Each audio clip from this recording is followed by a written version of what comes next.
So they have a pile of feelings and they have a pile of thoughts. That's what's going on. And because they're in a pile, they're overwhelming. And because they're overwhelming, they're powerless. And because they're powerless, they can't do anything.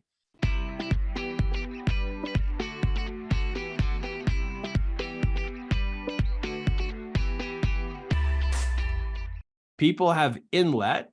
They also have experiences impressed upon them that can create some bad thoughts and create some bad feelings, which come together to create a bad energy, which is heavy, which then causes them to feel dragged down. They don't talk to people because they don't want to uncover and expose themselves. And so they get stuck in this down energy.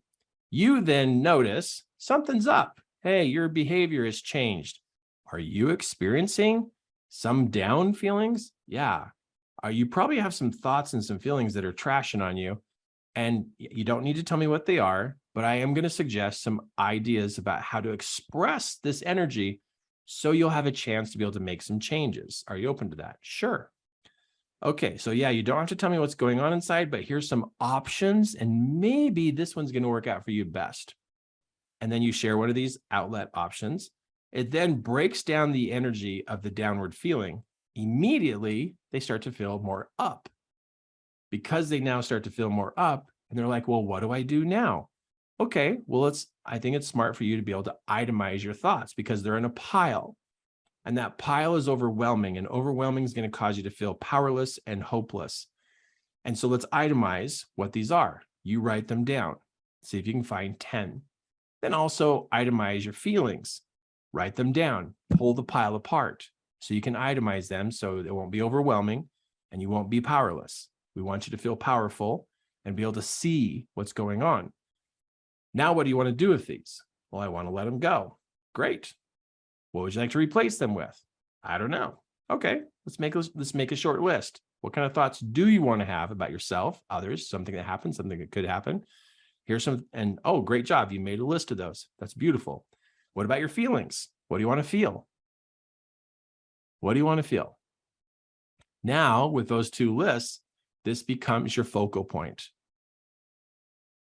Now you've just changed this person. You've showed them they can get out of it, that it's possible to get out of it. Now, this is, a lot of steps. I mean, how many steps are there? Let's go back to here. This is a conversation. That would be one step for the outlet. 2, 3, 4, 5. 5 steps. One hand. That's not bad. That's pretty good. I mean, I'm pretty happy with that. If you can do something in 5 or less steps, so doable. So doable. And these steps right here are big changers. Big changers in what's going on inside of them. The conversation, I guess we could call that its own step, but I think that's just part of the conversation. So we got outlet, itemize, update. So we've got outlet, itemize thoughts, itemize feelings, update, and then now it's the review each day of the feelings and the thoughts to keep their head pointed this direction. They will feel the power come back. They will feel the overwhelm disperse because of this itemization and also because of the outlet. It changes things. And it kind of is a little spooky and creepy to them, like, wait a minute, how did that just happen? Because most people don't know how to do this.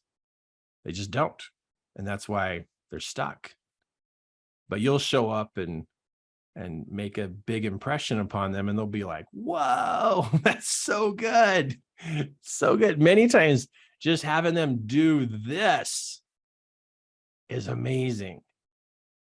Just like the lady who chucked the rock and the guy who broke the dishes and, just the different things that I've had people do. They're just like, is this going to do anything? And then afterwards they're like, wow, that was amazing.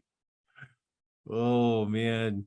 I had a guy one time, he had some pretty intense stuff happening. And I said, you know what? Do you have an axe? And he goes, yeah, I have a hatchet. I said, okay, that'll work. I said, I think you need to go up into the forest, find a big dead tree, has to be dead, big dead tree, and use your hatchet and chop it down. It's just a big dead tree. And just chop it down. And he was like, what's that going to do? And I said, you come back and tell me what it's going to do. So he took a day trip and went way up into the hills and found this tree that was dead and chopped it down with his hatchet. It took him 4.5 hours to hatchet that tree. And the tree, the diameter of the tree, I think he said was like 24 inches, which was huge. I'm like, dude, you picked a huge tree. And he had sores all over his hands from hatcheting it for so long. And he goes, man, I should have took a bigger axe. I said, but what'd you get from all this? And then for the next hour, he inspired me, just inspired me of what that outlet experience did for him. Blew my mind what he got from it. It's so amazing what happens when somebody goes through expressing themselves through an outlet technique. Powerful, powerful. And just how much a person changes when they have a chance to give off and let off all this down energy. Because now they can go, okay, what do I do next? And that's what they always say. What do I do next? And then you walk them through the itemization of what's been in there, and they just, boom, they're on it. And that even causes them to feel even more powerful because it's not a pile. Piles cause us to feel powerless. I mean, look in your office, look in your home, look in your garage. Everywhere you have a pile is because you feel powerless. And then the pile just gets bigger, and the pile never goes away because it's too big. Same thing happens with our thoughts and emotions. Once they start to pile up, boom, we're done. We lose power, and then boom, they just pile up. Not good for the human being to have so much down, heavy energy on us. We get stuck. So great experiences, great opportunity here to be able to serve people and helping people.